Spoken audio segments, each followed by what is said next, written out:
દરેક બાળકને નમસ્કાર. આજે આપણે ધોરણ 8ના 5મું ચેપ્ટર વર્તુળ આલેખ અને પાઈ ચાર્ટ વિશે સમજ મેળવવાનું છે. તમે અહીંયા જોઈ શકો છો કે વર્તુળ આલેખ દોર્યો છે. આપણે દિવસના 24 કલાક જો ધ્યાનથી સમજીએ તો 8 કલાક ઊંઘવામાં, 8 ને 6 કલાક શાળા માટે એટલે 14 થાય. 14/3 17 રમત માટે, 17/3 અન્ય કામ માટે 20 અને 20/4 એટલે 24 કલાક. આપણે જોવા જઈએ તો 8 કલાકો કેટલામાં ભાગ? તો 8/24 કરીએ તો 8×24 એટલે 1/3 ભાગ જેટલો બાળક ઊંઘે છે, બરાબર. જ્યારે 6/24 કરીએ, બરાબર, તો 6×4 = 1/4 ભાગ જેટલો સમય બાળક શાળામાં કાઢે છે. આ રીતના આપણે વર્તુળ આલેખ અને પાઈ ચાર્ટ અથવા પાઈ ચાર્ટની સમજ મેળવવાની છે. આ વર્તુળ આલેખમાં જ્યારે વૃતાંશની વાત થાય, ખૂણાની વાત, ત્યારે ખૂણાનો સરવાળો 360° થાય છે. જ્યારે ટકા ગણવામાં આવે ત્યારે 100%ના હિસાબે ગણતરી કરવામાં આવે છે, બરાબર. આ વસ્તુ આપણે ધ્યાનમાં રાખીશું તો આપણે આ સ્વાધ્યાય 5.2 આરામથી સમજીશું. તમે અહીં જોઈ શકો છો, અહીંયા છોકરાઓ અને છોકરીઓની સંખ્યા આપેલી છે 50%, એટલે અડધો ભાગ 1/2. અહીંયા શું આપેલું છે? પગપાળા સારા પોઈન્ટ મળે. બાળકો પગપાળા કેટલા જાય છે? 40% બાળકો. બસ અથવા કારમાં કેટલા બાળકો જાય છે? 40%. અને સાયકલ પર 20%. ટોટલ સરવાળો કેટલો થાય છે? 100% થાય છે. એના પરથી આપણે સંખ્યા પણ સમજી શકીએ, જે આપણે પછી સમજીશું. આમાં ગણિત વિશે પ્રેમ કરતા બાળકોની સંખ્યા કેટલી છે અને ધિક્કાર આપતા બાળકોની સંખ્યા. ધિક્કાર આપતા બાળકોની સંખ્યા 15% છે. તો પ્રેમ કરનાર બાળકોની સંખ્યા એટલે 100 - 15 એટલે 85% બાળકો ગણિત વિષયને પ્રેમ કરે છે, બરાબર. તમે આ વર્તુળ આલેખ પરથી પ્રશ્નોનો જવાબ બી આપી શકો. કયા પ્રકારના કાર્યક્રમો સૌથી વધુ જોવા મળે છે? તો તમે જોઈ શકો છો આ સૌથી મોટો ખૂણો છે. એટલે કયા કાર્યક્રમ સૌથી વધારે જોવા મળે છે? તો મનોરંજનના કાર્યક્રમ સૌથી વધારે જોવા મળે છે. કયા બે પ્રકારના કાર્યક્રમો નિહાળનાર દર્શકોની સંખ્યા રમત વિભાગના કાર્યક્રમો નિહાળનાર દર્શકોની સંખ્યા બરાબર છે? તો અહીંયા રમત ખેલ માટે કેટલા ટકા છે? તો 25%, બરાબર. તો કોનો સરવાળો 25 થાય? તો તમે જોઈ શકો, માહિતી અને સમાચાર એ બંનેનો સરવાળો કરે એટલે માહિતી વત્તા સમાચાર. માહિતી કેટલા ટકા છે? 10%. અને સમાચાર કેટલા ટકા છે? 15%. એટલે કેટલા ટકા થાય છે? ટોટલ 25%નો સરવાળો થાય છે. જે કોના બરાબર છે? રમત ખેલ બરાબર થાય છે. આ રીતે આપણે પ્રશ્નોનો જવાબ આપવાના છે. ત્યાર પછી આપણે પાઈ આલેખ દોરતા શીખવાનું છે. સ્વાધ્યાય 5.2માં આપણે દાખલો જોઈશું ત્યારે સમજીશું. આ રીતના આપણે આલેખ પરથી પ્રશ્નોનો જવાબ આપવાના છે.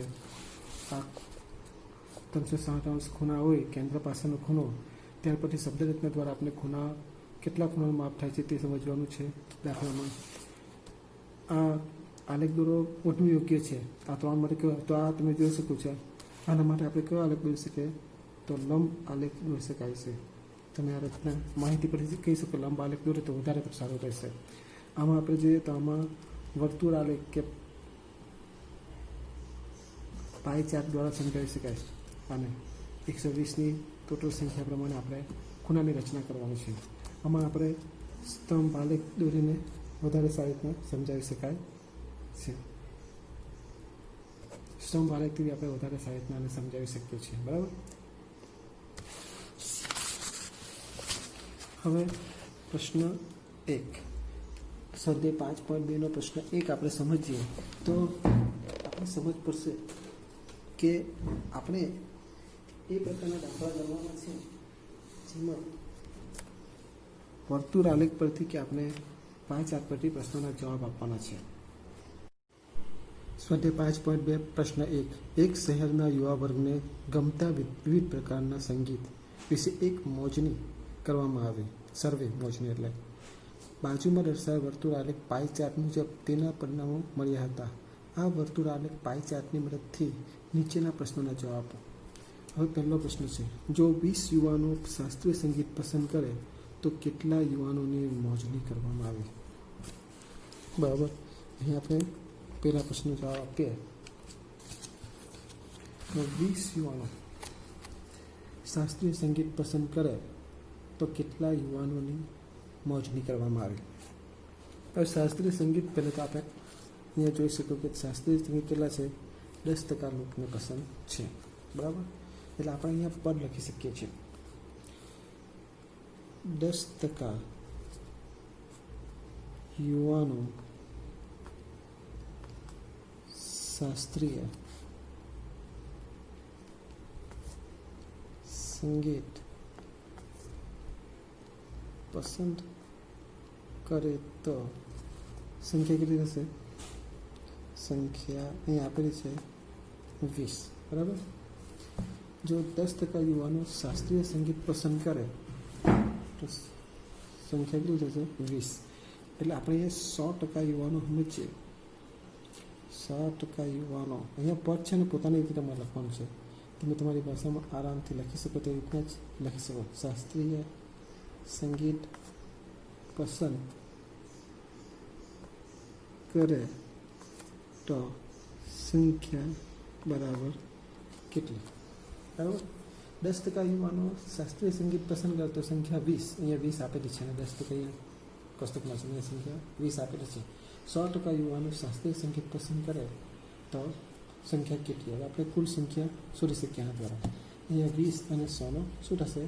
ગુણાકાર થશે. અને આ 10 ક્યાં જશે? છેદમાં 0 0 નીકળી જાય.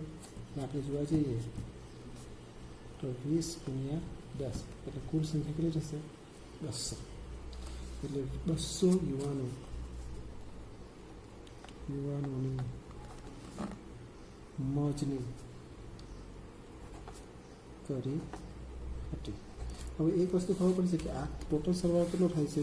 તો ટોટલ સરવાળો થાય છે 200, બરાબર. એટલી વસ્તુ આપણે ખબર પડી ગઈ છે. કયા પ્રકારનું સંગીત મહત્તમ યુવાનો પસંદ કરે છે? અહીંયા જેના ટકા વધારે હોય તે મહત્તમ યુવાનો 40%, બરાબર. એટલે બીજા પ્રશ્નનો જવાબ શું આપી શકાય?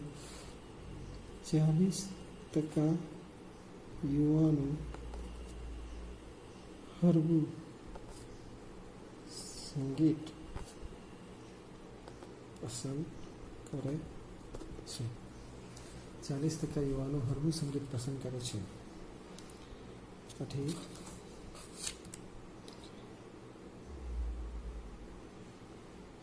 હળવું સંગીત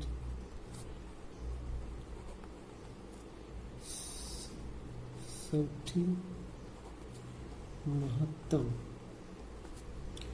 યુવાનો પસંદ કરે છે, બરાબર. આ રીતના આપણે પ્રશ્નનો જવાબ આપી શકીએ.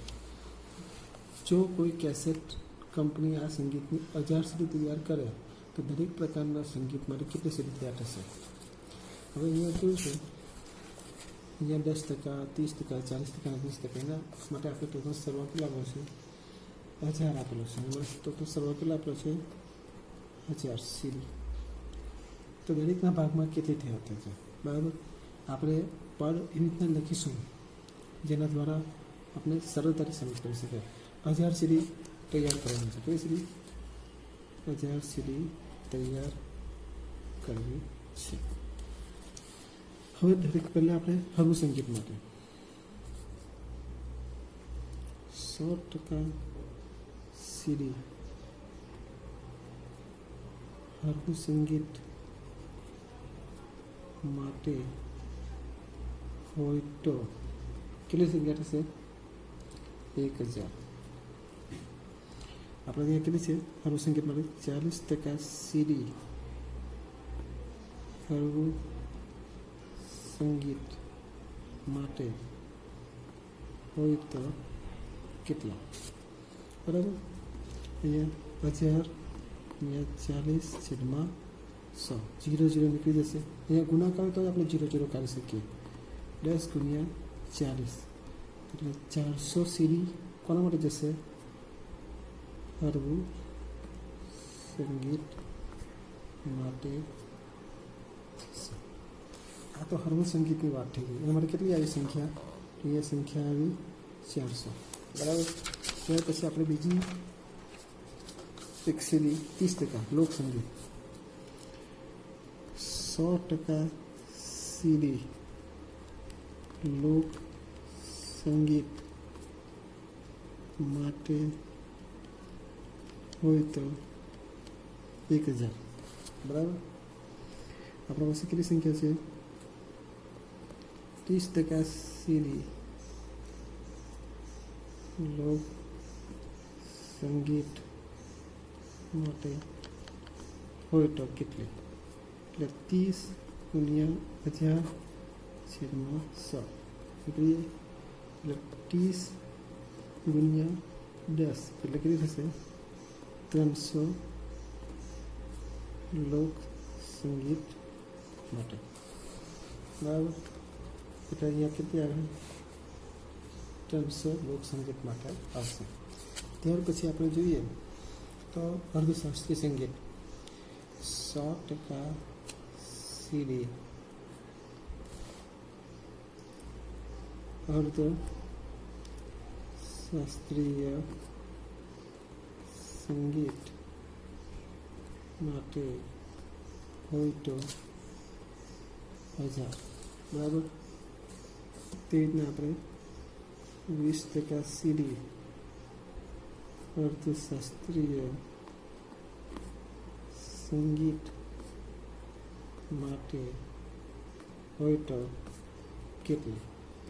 અહીંયા 100,000 ગુણ્યા 20 છેદમાં 100 0 0 નીકળીએ કે 10 ગુણ્યા 20 એટલે 200 અર્ધશાસ્ત્રીય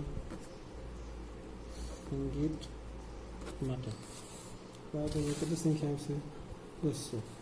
તે રીતના તમે જોઈ શકો છો કે 1000 એટલે આ રીતે તમે લખશો ત્યારે 10 સંખ્યા 100 સંખ્યા આના માટે આવશે? શાસ્ત્રીય સંગીત માટે આવશે. આ રીતે તમે ગણી શકો છો.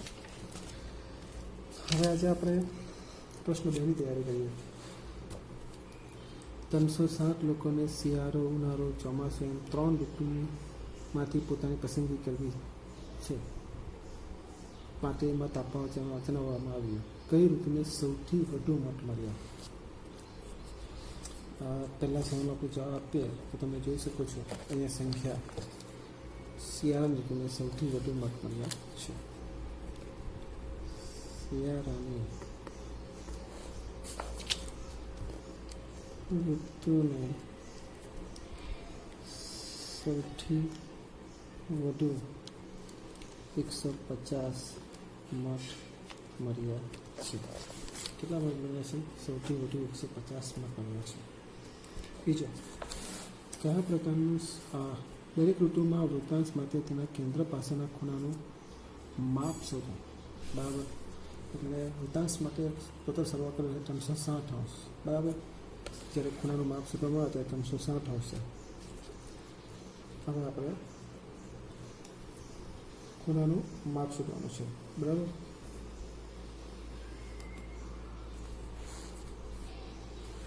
બીજો પ્રશ્ન, દરેક ઋતુમાં વૃત્તાંશ માટે કેન્દ્ર પાસેના ખૂણાનું માપ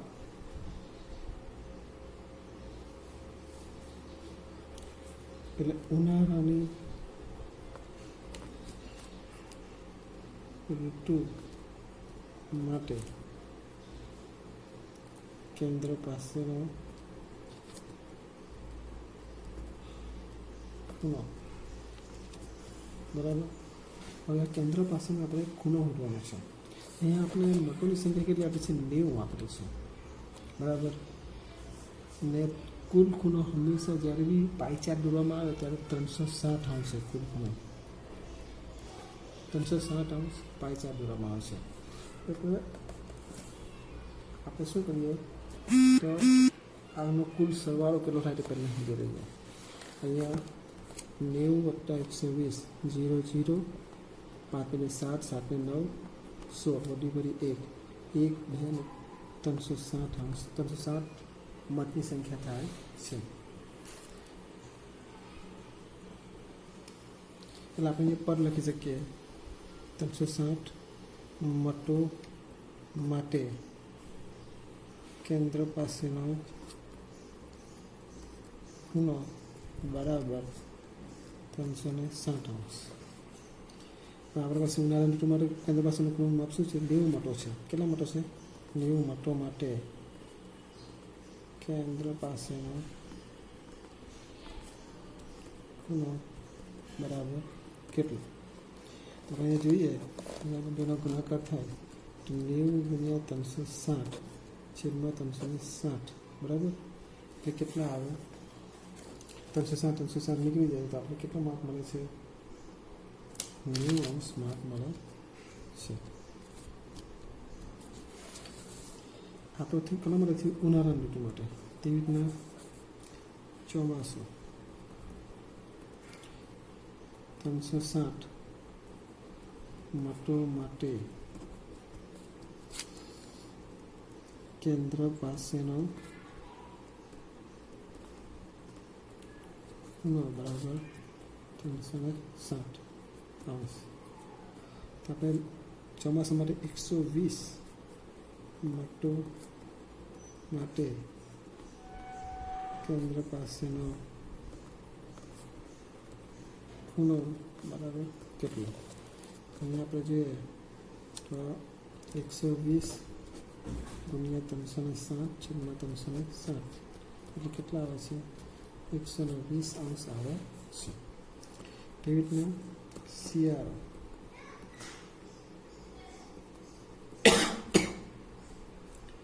360 મોટો માટે કેન્દ્ર પાસેનો ખૂણો બરાબર 360 અંશ. 150 મોટો માટે કેન્દ્ર પાસેનો ખૂણો બરાબર કેટલો? કેટલો ખૂણો થશે? 150 × 360 છેદમાં 360 એટલે કેટલા? 150 અંશ થશે બરાબર. હવે એનો આપણે પાઈ ચાર્ટ તૈયાર કરવાનો છે. આ બધા ખૂણાનો આપણે ઉનાળો માટે 90 અંશ, શિયાળો માટે 150 અંશ, ચોમાસા માટે 120 અંશ આપણે પાઈ ચાર્ટ તૈયાર કરવાનો છે.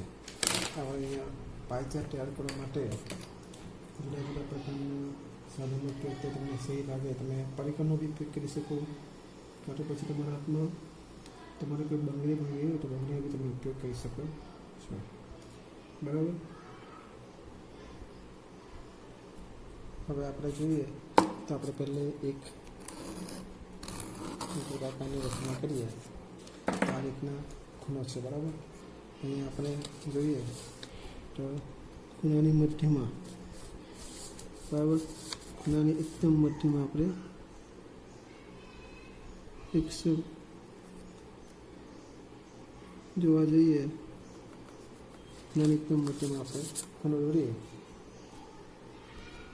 પરિકરની મદદથી તમે દોરશો ત્યારે વચ્ચેની બેગમાં એક્ટિવિટી ખબર પડશે. એટલે ખૂણાની એકદમ મધ્યમાં આપણે અહીંયા આપણે સીધો ખૂણો 90 અંશનો થાય. તમે જોઈ શકો છો આ ખૂણો કેટલા અંશનો થાય? સીધો જે આપણે દોરીએ તો આ 90 અંશનો ખૂણો થાય છે. આ રીતના આપણે 4 ભાગ કરીએ ખૂણાનો.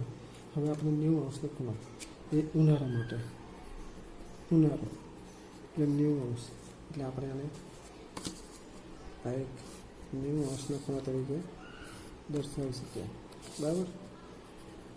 90 અંશનો ખૂણો ઉનાળા માટે. શિયાળા માટે કેટલું છે? 150 અંશનો ખૂણો બરાબર. હવે 150 અંશનો ખૂણો એટલે પેલા જે આ ખૂણો છે ચોમાસું 120 અંશનો છે તો આપણે પહેલાં 120 અંશ કરીએ. આ પરિકરને આપણે જ્યારે અહીંયા મૂકીશું એકદમ મધ્યમાં ત્યારે આપણે અહીંયા તમે જોઈ શકો છો 180 અંશ, 170, 160, 150, 140, 130, 120 અહીંયા આપણે આવે છે. હવે અહીંયા આપણે જોઈએ અહીંયા દોરીએ તો આ માપ કેટલું થાય છે? 120 અંશ. તે શું છે? તે આપણે ચોમાસું દર્શાવે છે. ત્યાર પછી જો પરિકરને આપણે આ રીતના મૂકીએ તો તમે જોઈ શકો છો કે અહીંયા આ ખૂણો અહીંયા 150 પર આવે છે. આ ખૂણો એટલે આ માપ કેટલું થશે? CRO 150 અંશ થાય છે. આ રીતના આપણે પાઈ ચાર્ટ દોરી શકીએ છીએ. બરાબર. અસ્તુ.